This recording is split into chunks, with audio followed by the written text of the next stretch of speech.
I'd like to kind of get some more clarity around the process of co-creation. So my partner and I found this... Co-creation is important because you're not doing any of it on your own. There's too much other stuff going on that you are aware of that's mixed in with your vibration. So it's all co-creation, isn't it? Yeah. So we found this amazing house that we absolutely love, but we haven't obviously come into full alignment with it yet because we're not living there. Good point, isn't it? This experience has taught me how to learn to let the thoughts be enough. You know, I think about the house, all the amazing things we're going to do there, the fun parties we're going to have, the family we can have. Let the thoughts be enough for now, not forever, but for now. Yeah, I mean, I don't need the house now. I'm really enjoying the thought of it and the vibration well, it's all right of it. to get the house now, but here's the thing. You have to make the best that you can of where you are in relationship to it. And when you make the best of where you are, so even though it's not really enough because there will always be more, it's enough for right now because you can find balance in it, then that's what we mean by enough. We don't mean settling for less than you want, because you can't give up your desire, but you can give up your resistance. And when you give up your resistance, then it's enough for now. And then it becomes more right away, because the only thing that's keeping enough from being more is resistance, because it's not enough. That makes sense? So if not enough can be enough, then it will be more. But if not enough is not enough, it can't be more. You get it? Next. So he prefers to take the reality-based approach, looking at the money we have in the bank, etc. And I was wondering, like... Nothing wrong with that if it's enough. It's not currently enough. Well, then it would help you to cash in some of your vibrational chips, because that's really where everything's coming from anyway. So are you telling us that your partner is using the evidence of not enough money as his reason to feel what? That it can't happen. Yeah. Mm-hmm. Yeah. Even though so what you're saying is, so Abraham, I get it that thoughts are turning to things, and thoughts will turn to ideas, thoughts will turn to rendezvous, thoughts will turn to finding property, thoughts will turn to dollars. But since the thoughts haven't turned to the dollars yet, then I doubt the outcome altogether. Yes. But like, I know it can happen. The last time I wanted a house, I only had like 50 grand in the bank and I needed 200. And over the course of like 2 months, the money came together. The house stayed on the market, which just doesn't happen in Seattle. The seller agreed to all of my terms, and it manifested. And so you have an advantage over your partner. We really want to talk about this with all of you. We can stand here, and we do often, and express to you the laws of the universe. And we often express to you our knowing that what you desire is coming into place. But for so many of you, because words don't teach, it's just so many words. But when you've had the experience of having a desire and knowing that you weren't up to speed with the desire, but somehow focusing in a way that even though all the pieces hadn't manifested yet, you still felt okay about it. And because you still felt good in the process, you stayed in the receiving mode, which means you kept receiving the next idea and the next idea, so you had good timing. And then you were someone standing in the place of witnessing the unfolding, the thoughts turning to the things, until what you wanted came about. Isn't that a delicious way to live? It really is, yes. Our point is, don't worry about someone else who can't take your word for it, because words don't teach. But just keep teaching through the clarity of your own example. Just keep being sure yourself, or expectant yourself. Mm-hmm. So is it possible for us to manifest this together if I come into fuller alignment with it and he just kind of stops paying attention to it? Well, it doesn't really matter what anybody else is doing unless you're giving attention to what they're doing. So we're going to explain something here to you.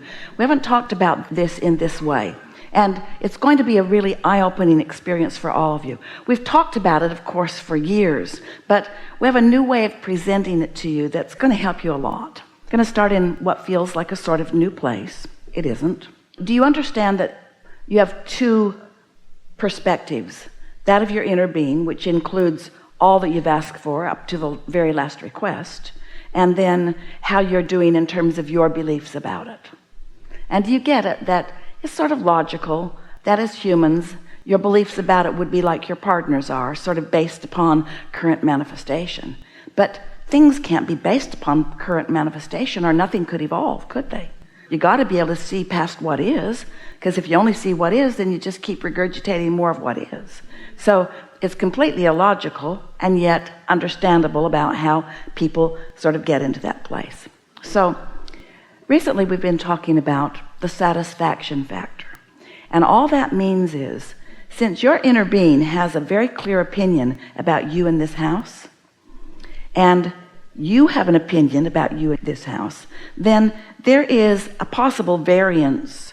Now, the variance between you and your inner being is much less than the variance between your partner and his inner being. But still, there is a variance for both of you. And it's that variance that is the time factor that slows things down. And it's all right, because during that process you can gain more clarity and sometimes even create something even more fantastic than you had initially had underway. Does that make sense? Now let's talk about the co-creating part. Co-creating, which you usually mean, there's this person that I'm co-creating with, so it feels to me that what this person thinks about what we want matters. So you're making them more important to the equation than we want you to make them, but you told them they were important, and so you keep trying to make them important, and so we understand how that goes. Even the fact that this person is your partner, there were some things that the two of you have been evaluating for a while, which came to the reason that you are partners. It's about compatibility. And instead of compatibility, we want to use the word mutual, which sort of means the same thing. Am I mutual with this person? So let's say, because you have many aspects of your being, that there are some things that you are really mutual about. Your take on life, your feeling about being human in general, your basic philosophy about why people roam the earth and what you're here about, let's say. And let's say on those topics that you really have mutual vibration. And so anytime you focus on those things, you feel really good. But let's say you really like things orderly and your partner doesn't care about it. We're just making stuff up, but not so much. But so you're really not that mutual about that. Or let's say that you're a big tipper in the restaurant and your partner is a sort of stingy tipper. We're sort of making that up, but not really. And so there's not real mutual there either. But here's the thing. There is much that you are mutual about. And if you will focus upon those things. We're having this conversation with Esther the other day. And she recalls hearing us talk for years about positive aspects. And she sort of thought that positive aspects meant in every person or situation, there are aspects that are positive and aspects that are negative, and just look for the positive aspects, and that is in part what we mean. But what we mean is look for the aspects in whatever you're giving your attention to that lets you be mutual with your own inner being. Now, this is where this is going to start to make a lot of sense to you. No other person on this planet is going to be mutual with you on every subject. And in the quest for partnership, so often what you do, let's say you feel this way about something and someone else feels a different way, in your desire to be understood by that other person, in your desire to be heard by that other person, often you work for mutuality with them. But what happens is you mess up your mutuality with your inner being. Does that make sense? So you give up the only true mutuality that you will ever really be able to accomplish and maintain for something that moves about so much. And that's why subjects of relationships or co-creating seem hard to you. They don't need to. So let's go back and make sure that you heard the most important points that we were making here, because the most important point is, in your quest to be understood, you're willing to move out of your harmony to find harmony with another. And then you also lose your power, because your true power is in your alignment with this leverage of this energy that creates worlds. And then that's why, that's why you then feel irritated with your partner who won't come up where you are, because wouldn't come up where you are, so you had to go down where he was, and now you've left your inner being and it's his fault. Well, I've been getting better at not doing that. And so when we have the misalignment, I think I try to use that as a really great opportunity to be inspired to new thought, look at things in a new way. And yes, of course, all of that. But the question that you asked, you were worried about what the other person's part in this was. And the other person has no part in messing up your relationship with your inner being and with everything you want, unless you misunderstand what true partnership is. And what true partnership is, we're not even trying to talk you out of partnership with your partner and into partnership with your inner being. That's not our point either. Sort of really is always our point. Because we know that if you have the ability to look for positive aspects in your partner, that what that means is you're finding things in him that you and your inner being are already in agreement with. And it doesn't have to be all of them. There could be 9 things that you're out of whack with, and 1 thing that you are really in alignment with, and you could have a sensational relationship with your ability to focus upon that 1 out of 10 things. Isn't that good to know? So it's really time for everyone to stop blaming someone else for you not getting what you want. Because really all it is sloppy thinking. Oh, because you're standing in front of me and I can see you and hear you and smell you and taste you and touch you, I'm going to seek mutuality with you rather than with my true desire. That doesn't make very much sense in this light, does it? So we know that you get, conceptually it makes sense. We know you understand the laws. You know enough about your inner being. But let's talk about it in very practical terms. So you found this place and you are both excited about it. So you're mutual in your desire for it, would you say? Yes. So each of you are mutual with your inner beings. Each of you are mutual with each other. In other words, there's a true compatibility, a vibrational equivalency, a true compatibility about this subject.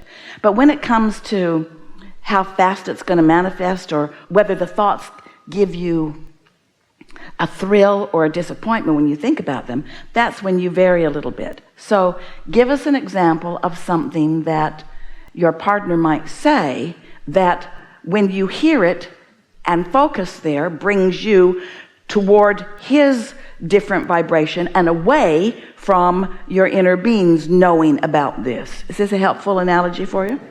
Give us an example of that. When he says, I don't know how we can get $4 million in the next 2 weeks before somebody else buys it. So he makes a really good point, doesn't he? I don't think so. It's as easy to create a castle as a button. The universe has an infinite number of ways to bring this to us. Well, we don't agree with this point, but what we're saying is there is logic based upon what he has observed in life. There is logic in that. What does hearing that from him, what feeling does it cause within you? And we're going to ask that in a different way. Does it produce a feeling of satisfaction or a feeling of dissatisfaction? Dissatisfaction. All right, so a feeling of dissatisfaction, but do you know the dissatisfaction isn't because of what he believes. The dissatisfaction is because you joined him in that thought and you left There's a lot of momentum in that thought, so it's really easy to activate. Well, there's momentum all over the planet in that thought, but that really does not matter very much, does it? If you have decided at our encouragement to be someone who is, for the most part, really looking for satisfying thoughts, then are you capable of finding a more satisfying thought? Jerry used to talk about the fireplace. The spark comes off the log, gets on his sweater, and he flicks it off right away. No problem. But if he doesn't, then it burns a hole in his sweater. The dissatisfying thought, if you just brush it off and move to a more satisfying thought. So do you think you're capable of finding a more satisfying thought than the unsatisfying thought that he has presented to you? Yeah. Mm-hmm. So what is it? Maybe it's not as easy as I thought. Well, you just told us I've seen it before. But here's the thing. If you go too hardcore with him and try to convince him that he's wrong and you're right because you've had experience about it, he's just going to get stronger and there's no satisfaction in an argument whatsoever, is there?